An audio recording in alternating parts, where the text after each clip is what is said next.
Pastor Paulo, por que é preciso e é tão importante conhecer o idioma original da Bíblia? E nós vamos fazer um aperitivo para os nossos seguidores do canal e também um apelativo na questão do Antigo Testamento.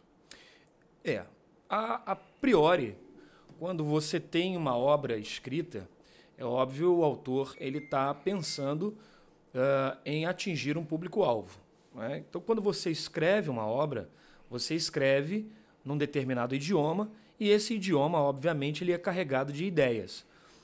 Um exemplo muito claro, né, é quando você pega pessoas, turistas, etc., que vêm para o Brasil e estudaram português, né, fora para poder tentar entender algumas coisas aqui no Brasil. E eles chegam aqui e ouvem o português e ficam completamente perdidos, porque muitas das palavras que nós usamos são, como nós chamamos, carregadas de maneirismos, né? Elas têm, às vezes, um duplo sentido, um significado oposto do que é, como, por exemplo, Deus é terrível, né? Deus é terrível. A ideia terrível, dicionariamente falando, é uma ideia de alguma coisa ruim, alguma coisa, né, assustadora e tal. Mas quando a gente fala que Deus é terrível, né, na nossa linguagem está dizendo que Deus é maravilhoso, ele faz coisas assustadoras, mas coisas boas. Então, a mesma coisa acontece com a Bíblia, principalmente no Antigo Testamento. O Antigo Testamento é escrito em hebraico, um hebraico que nós chamamos de bíblico, né? E esse hebraico ele é carregado de um maneirismo, uma carga muito antiga de sentidos. Um exemplo disso, vocês podem até pesquisar com qualquer tradutor de Bíblia, né?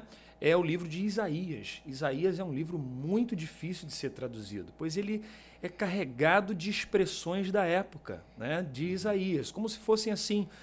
Chamar de gíria é até errado, mas só para o nosso ouvinte entender, né, a pessoa que está assistindo, é mais ou menos como se Isaías estivesse usando as gírias da época, a linguagem popular da época, para se comunicar com as pessoas mesmo de baixo, né, que não tinham oportunidade de refinar a sua maneira de falar e etc.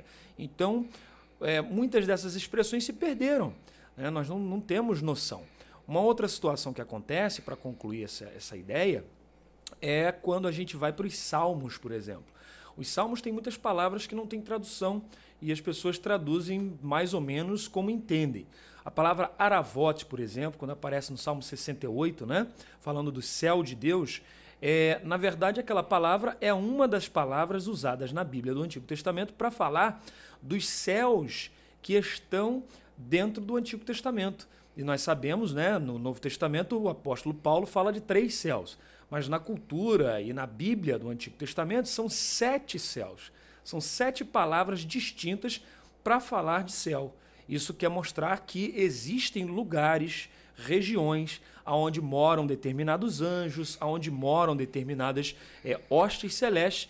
E aí, cada parte desse céu, né, ou cada céu desse, vai ter uma palavra. E o céu de Deus é o aravote, que não tem tradução.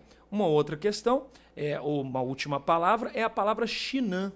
Por exemplo, o carro de Deus são milhares de milhares de milhares.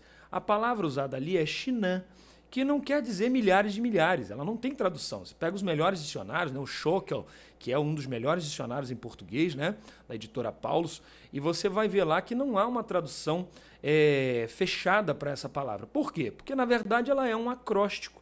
Ela é uma sigla, vamos dizer assim, né? De shore, né?